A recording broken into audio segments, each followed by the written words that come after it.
Et maintenant, la question qui se pose, c'est quoi marcher sur les traces du messager de Dieu? Pourquoi Ali, alayhi salam, là où il se tournait, la vérité était là. Là où la vérité tournait, Ali était là. Pourquoi? أشهد أن لا إله إلا الله. Cherche refuge en Dieu contre Satan le lapidé, notre ennemi déclaré. Au nom de Dieu, Ar-Rahman, le clément, la louange à Dieu, Seigneur des mondes, et la prière, la paix sur la plus noble des créatures, le messager de Dieu, sa sainte famille, les Ahl el-Bayt, les Asbat, les gens de la demeure prophétique, les bénédictions et la paix sur l'ensemble des prophètes, des envoyés, des messagers et de leurs héritiers respectifs. Que la paix soit sur vous tous, ma chère famille, et nos chers frères et nos chères sœurs qui nous suivent sur le net, et le plaisir de partager avec vous ce souvenir extraordinaire, magnifique, d'une personnalité, d'une importance capitale dans la révélation. Et cette personnalité, c'est l'imam Ali ibn Abi Talib, alayhi salam, qui était le gendre du messager de Dieu et aussi son cousin.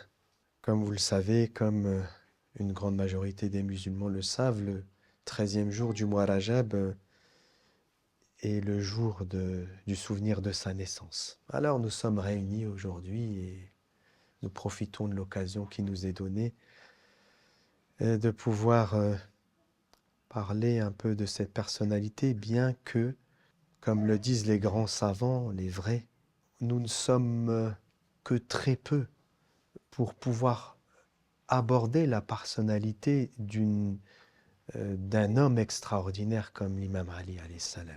Alors tout d'abord, je félicite notre guide, son éminence, Sayyid Ali al-Khamenei. Allahumma salli ala Muhammad wa ali Muhammad, ainsi que tous les grands savants de la communauté de l'islam, tous les musulmans à travers le monde, et tous les amoureux, tous les croyants, à tous nos frères et à toutes nos sœurs qui nous suivent. Je vous félicite et je vous présente mes meilleurs vœux en cette occasion. Et j'aimerais revenir un peu avec vous sur cette histoire, l'histoire de l'imam Ali alayhi salam. Mais tout d'abord, j'aimerais vous citer un verset du Coran. Ba'd a'udhu billahi minash shaitanir rajim. Innama waliyukumullahu wa rasuluhu walladhina amanu alladhina yuqimuna as-salata wa yu'tuna az-zakata wa hum raki'un. Sadaqallahu al-aliyyul azim. Un verset du Coran que vous connaissez. Dieu est l'intime et notre intime de celui des croyants, ainsi que le messager de Dieu, et ainsi que les gens qui croient ou qui ont la foi, qui se lèvent pour la prière et qui donnent la zakat alors qu'ils sont en position d'inclinaison. Alors, dans son sens premier degré apparent, cette histoire, ce verset, fait référence à une histoire qui s'est passée à l'époque du messager de Dieu, dans laquelle le messager et puis les fidèles étaient en train de prier. Et l'imam Ali alayhi salam était derrière le messager de Dieu. Et un mendiant est entré dans cette salle de prière, dans cette mosquée, dans cet endroit où on se prosterne. Il réclamait donc l'aumône. Et l'imam Ali alayhi salam, ça c'est bien pour les enfants qu'ils retiennent ça, de la personnalité de l'imam Ali, pour qu'après ils puissent aller plus loin dans ce qu'il représente. Et donc il était en position, tous les croyants qui étaient en train de prier étaient en position d'inclinaison.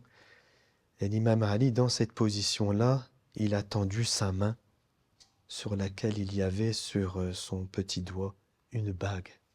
Et il l'a tendue pour la donner en aumône à cette personnalité-là. Alors bien sûr, ça n'est que le premier degré de compréhension de ce verset et qui est ce que l'on nomme Asbab Nuzul, c'est-à-dire le pourquoi de la descente de ce verset à cette époque-là, avec tout ce que cela représente. Mais l'imam Ali, alayhi salam, mes frères et mes sœurs, sa particularité, sa grandeur commence avant sa naissance, puisque Fatima bint Asad, qui est la maman de l'imam Ali, alayhi salam, elle s'est dirigée, bien sûr, et c'est à ça, et le sujet, Inch'Allah, avec la permission de Dieu, c'est à ça qu'il nous ramènera, vous allez voir, c'est ce qui est le plus important et que nous devons retenir de cette personnalité de l'imam Ali, alayhi salam, et de tous nos imams d'ailleurs. Et elle s'est dirigée, bien sûr, elle avait une intimité avec Dieu, cette grande dame. Elle s'est dirigée vers la Kaaba. Le côté, l'angle que l'on nomme Al-Rukn al-Yamani, donc le côté que l'on nomme le côté Yamani, du Yémen, s'est ouvert. Et d'ailleurs, pour ceux qui sont déjà allés en pèlerinage, ils peuvent être et voir cette fissure qui est encore à la Kaaba. Et la Kaaba s'est ouverte pour elle. Elle est entrée dans l'enceinte de la Kaaba et elle y est restée pendant 3 jours. Et quand elle est sortie avec un nouveau-né. Ce nouveau-né était Ali ibn Abi Talib alayhi salam. Que la paix. Salli ala Muhammad wa ali Muhammad. C'est pour ça qu'on le surnomme Walid al-Kaaba, c'est-à-dire le nouveau-né de la Kaaba, de la maison sacrée. Alors bien sûr, on peut imaginer un tas de symboliques, mais ce qu'il faut retenir, c'est que si Dieu a voulu que l'imam Ali naisse dans cette enceinte de la Kaaba, c'est parce qu'il allait faire de lui un code, un signe pour les doués de sens et d'intelligence. Dans sa personnalité, alayhi salam, très jeune enfant, il était toujours le premier à répondre au présent lorsque le messager de Dieu demandait qu'est-ce qui me soutiendra, qu'est-ce qui est prêt à faire ceci, il était toujours le premier, lui, à se lever, à être le témoin du livre qui se révélait au messager de Dieu. Cette personnalité, mes frères et mes sœurs, nous montre comment nous devons être, comment nous devons agir. À travers cette histoire, qui est son histoire, et comment il a, depuis sa plus tendre enfance, il a été nourri par la révélation.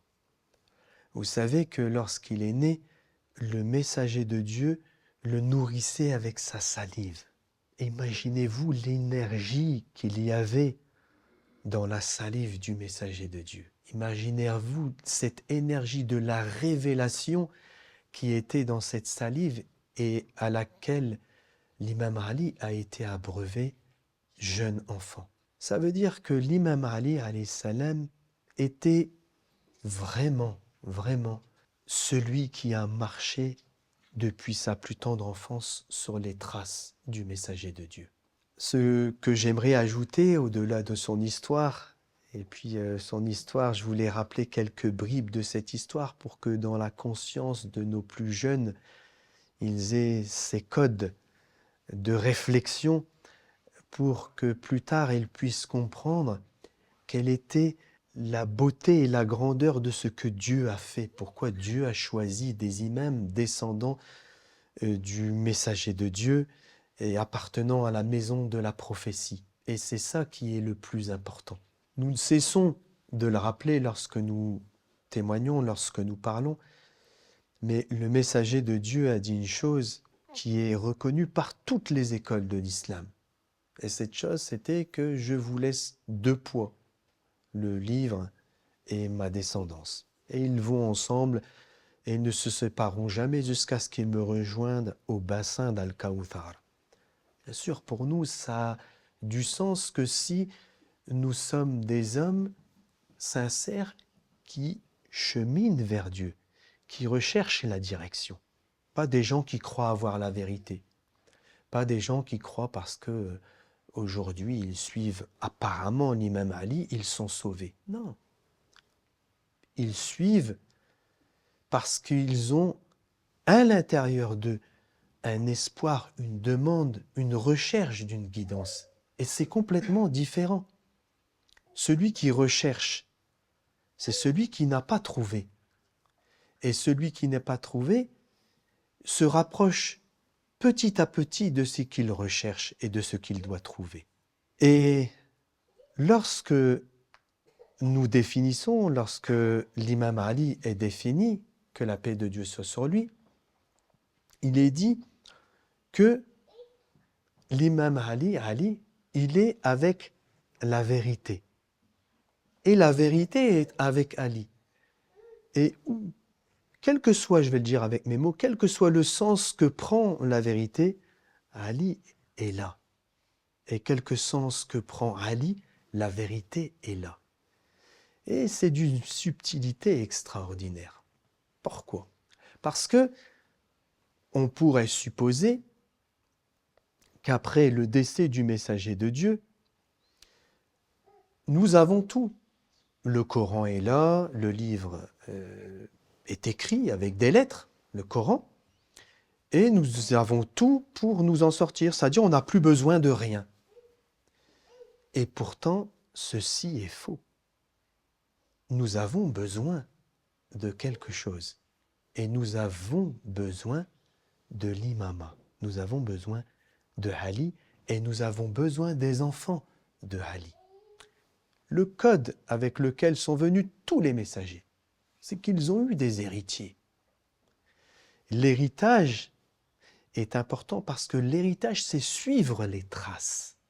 C'est pour ça que l'imam Ali, alayhi salam, on disait aussi que lorsqu'il marchait avec le prophète, eh ben, on avait l'impression qu'il n'y avait qu'une seule personne, il n'y avait qu'une seule trace de pas. Parce que chaque pas que l'imam, que le messager faisait, eh ben, l'imam mettait ses pieds sur la trace du messager de Dieu.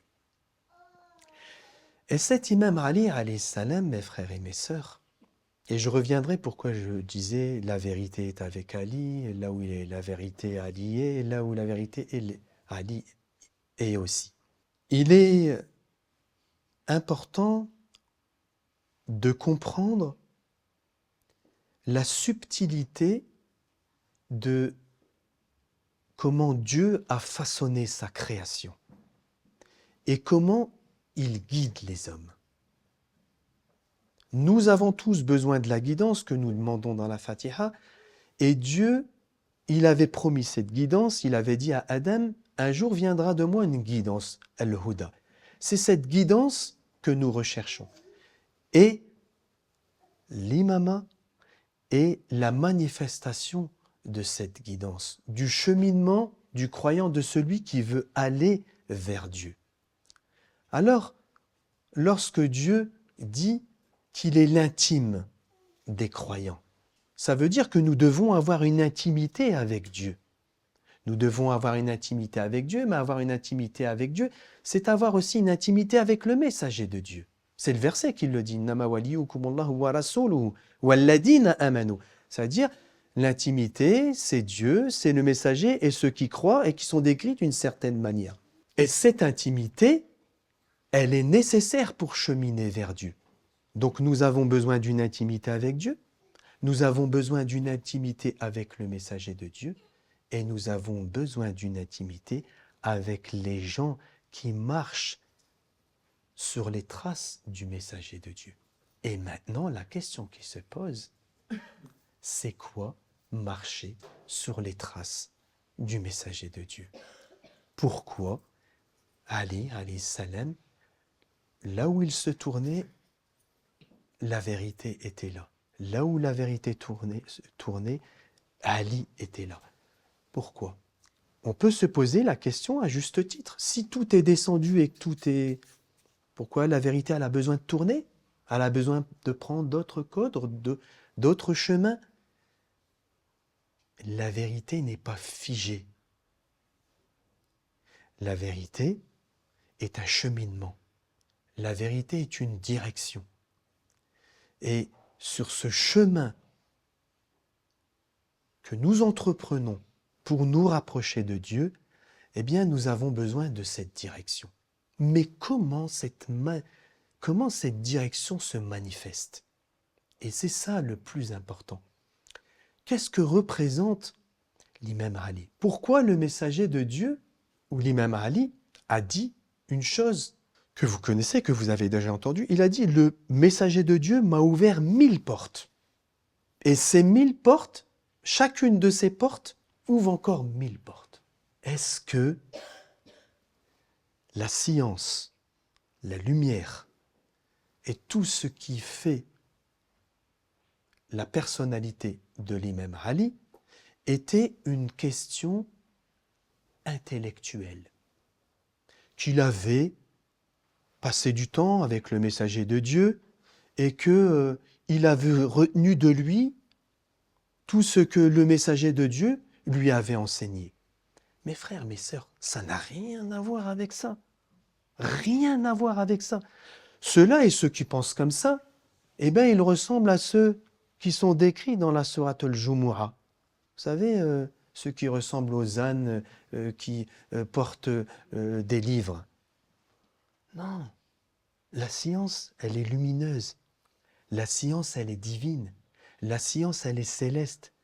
La science, elle est inspiration. La science, elle est révélation. Donc si l'imam Ali disait que le messager de Dieu lui avait enseigné 1000 portes, c'est-à-dire qu'il lui a donné les clés pour recevoir de Dieu, pour ouvrir ces portes. C'est pas lui qui a retenu avec sa mémoire et puis il était... Non, ça n'a rien à voir avec ça. Et ceci est un code pour nous. Parce que ça veut dire que nous devons avoir assez d'intimité avec Dieu pour que Dieu se révèle à nous. C'est ça, la vérité. Regardez ce qu'il a dit l'imam Ali alayhi salam. C'est trop fort, c'est trop puissant. On lui a posé la question, est-ce que tu vois Dieu? Est-ce que tu vois ton Seigneur? Qu'est-ce qu'il a répondu? Bien sûr que je le vois. Mais comment? Avec la vision de la lumière du cœur. Non, il a dit, excusez-moi, il a dit, c'est ça qui est le plus terrible même, il a dit, mais comment adorerais-je un Dieu que je ne vois pas? Et alors il lui a posé la question, mais comment tu le vois? Et là, il a répondu par la vision de la lumière du cœur, le basira et le cœur. Mes frères, mes sœurs, on n'a pas plus beau que cette révélation qui descend dans le cœur. Cette révélation inspirative et inspiratrice. C'est ça le code que Dieu nous a donné pour que nous soyons guidés, pas un autre code. Cette direction que l'imam Ali prenait et que la vérité, elle prenait la direction de l'imam Ali et que l'imam Ali prenait la direction de la vérité parce qu'ils sont interdépendants, c'est-à-dire que il n'y a aucune différence entre Ali et la vérité, parce que Ali est un homme qui suit les commandements de Dieu. Et quand on dit il suit les commandements de Dieu, c'est pas il a lu dans un livre Bismillah, il faut faire. Non, non, non, non, non. Parce qu'il a une intimité avec Dieu, il est connecté avec Dieu, il parle avec Dieu et Dieu lui parle, Dieu lui répond, Dieu lui inspire. Et c'est cette inspiration qui fait de lui ce qu'il était, l'homme de Dieu, et la manifestation pour tous les croyants comme un témoin ultime de pourquoi et comment Dieu a façonné sa création et comment Dieu a guidé les hommes. Et lorsque nous avons ce code-là, eh bien nous comprenons pourquoi, lorsque nous avons cela, nous ne pouvons pas être égarés. La seule chose qui peut nous égarer, c'est d'avoir de l'ego et de ne pas se laisser, comment dirais-je, de ne pas se débarrasser de ce qui vient m'emprisonner. Notre ego nous emprisonne.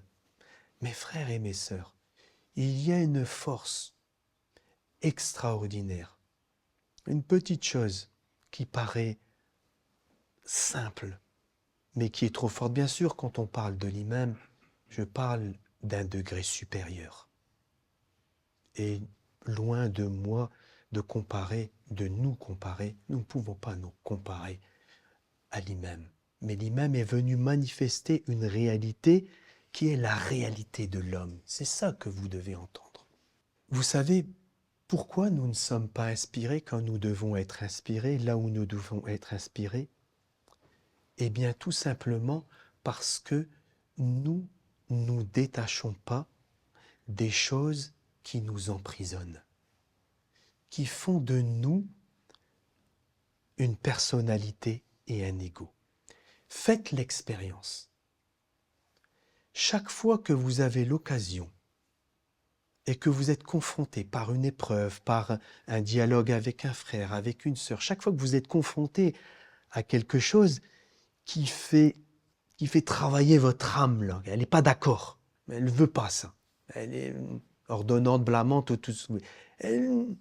Eh bien, faites l'effort et ayez assez de modestie, soyez assez humble pour lui dire « laisse-moi tranquille et laisse-moi me soumettre ». Et lorsque vous faites cet effort-là, et chaque fois que vous faites cet effort-là, écoutez-moi bien, vous enlevez quelque chose qui est venu habiter votre cœur et qui n'a rien à faire là. Et lorsque vous enlevez cette chose, vous savez qu'est-ce qui prend place? L'inspiration. Dieu vous donne en échange la lumière qui descend du ciel.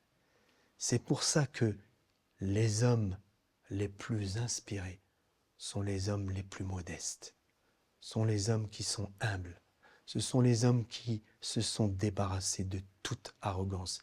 Ce sont les hommes qui ne veulent rien, si ce n'est la face de Dieu. Ce sont les hommes qui sont prêts à tout donner pour la face de Dieu.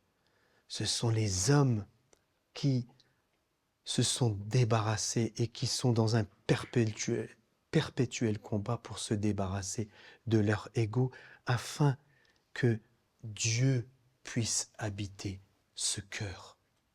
Et si Dieu habite ce cœur, alors mes frères et mes sœurs, je vous assure, et je pense que beaucoup d'entre vous l'ont déjà vécu, le voient. C'est une dernière chose que j'aimerais vous dire sur cette personnalité de l'imam Ali, parce que Ali, alayhi salam, c'était la manifestation du Coran. Et il était la manifestation du Coran pour que nous prenions le chemin de ceux qui doivent être la manifestation du Coran dans le temps où ils sont. C'est important de l'avoir à l'esprit parce que c'est ainsi que nous pourrons produire le meilleur. C'est ainsi que nous pourrons être les témoins de Dieu sur la terre. Nous n'avons rien. Vous savez, la dernière fois, notre cheikh, il nous parlait d'une doua qu'on fait, taqib salat, qu'on fait après la sourate, la prière de l'Asr. Et il y a une intro, une sorte d'intro avant de demander à Dieu. Tu attestes qu'il y a de Dieu, et puis tu dis, moi je suis pauvre, je n'ai rien, toi tu détiens tout, moi je ne détiens pas la mort, c'est toi qui détiens la mort, je ne détiens pas la vie, c'est toi qui détiens la vie.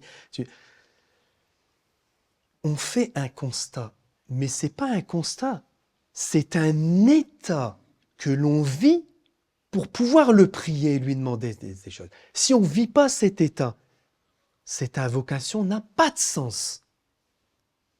Elle n'a aucun sens. Mais si je vis l'état, mais je suis un indigent, j'ai rien, je n'ai que toi, Dieu. Donne-moi, aide-moi. Là, c'est tout autre chose. Là, la dua, l'invocation, elle devient vivante.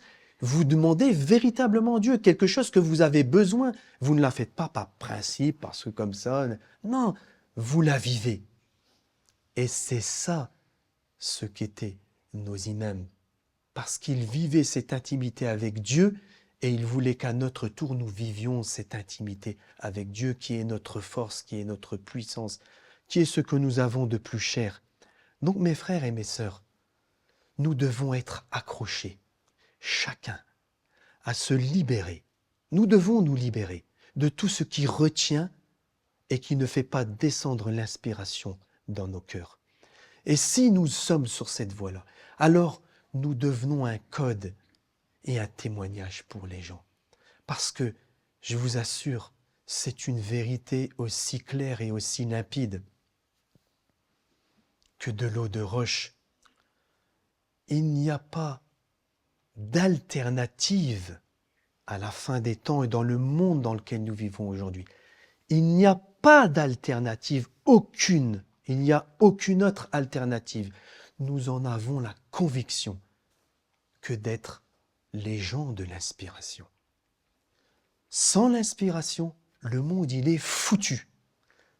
Tout comme sans la révélation, le monde, il est foutu. Vraiment. Et donc, ce que je voulais vous dire et que je ne vous ai pas encore dit, parce que je disais que l'imam Ali corporalisait ce Coran, et que je conclurai ainsi. Et c'est là que vous allez voir si vous vivez un peu cette inspiration, si nous vivons un peu cette inspiration. Il y a des gens, et peut-être que nous avons fait partie de ces gens-là, quand ils ont eu leur première approche avec le Coran et qu'ils l'ont lu, 20 ans après, ils le lisent et la lecture est toujours la même. Elle ne s'est pas transformée. Elle n'a pas changé.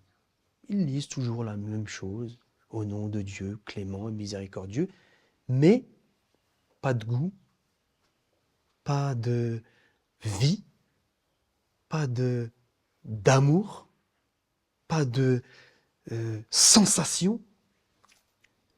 Une lecture sèche, une lecture qui n'évolue pas, une lecture qui ne transforme pas, une lecture qui ne s'est pas transformée, une lecture qui ne t'a pas transformé, une lecture qui n'a pas produit.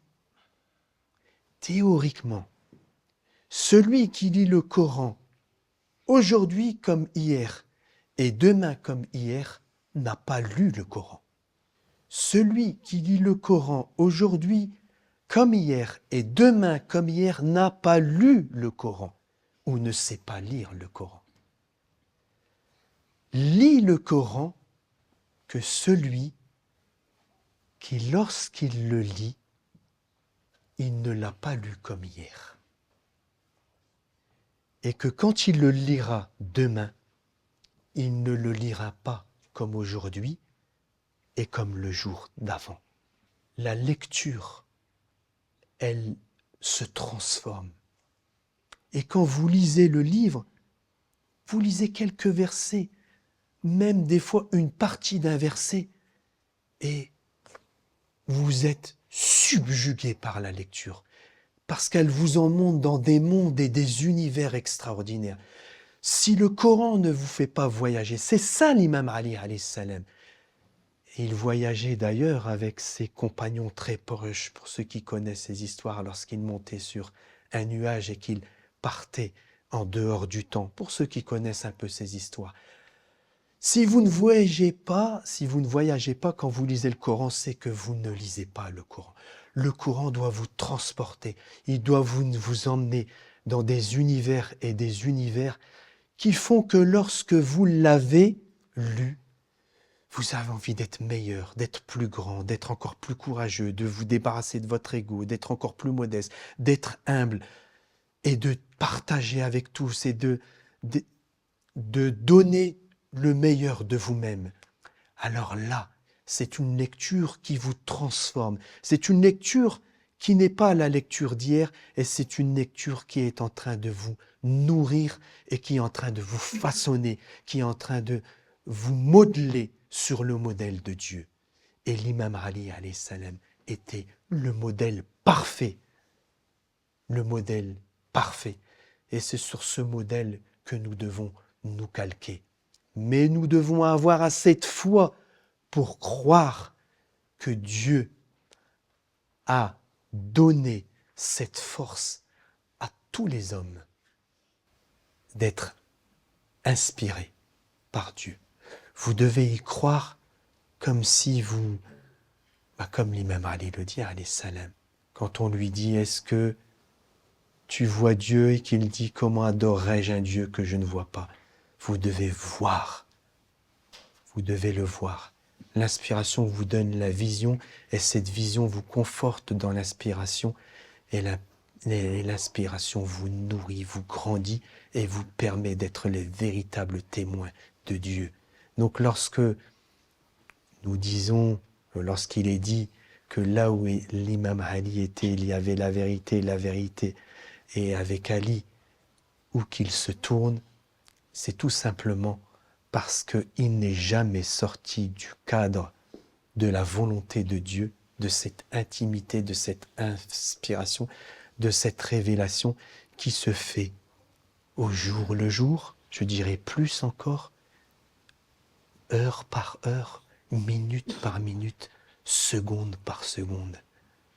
L'inspiration est là, présente, et elle est le code avec lequel nous devons régir toute notre vie pour que nous puissions demain être les témoins et ceux qui peut-être par la grâce de Dieu marcheront sur les traces de Jésus, fils de Marie, et du Mahdi, fils de Fatima, et que Dieu peut-être nous honorera de les servir et les servir à travers cette foi.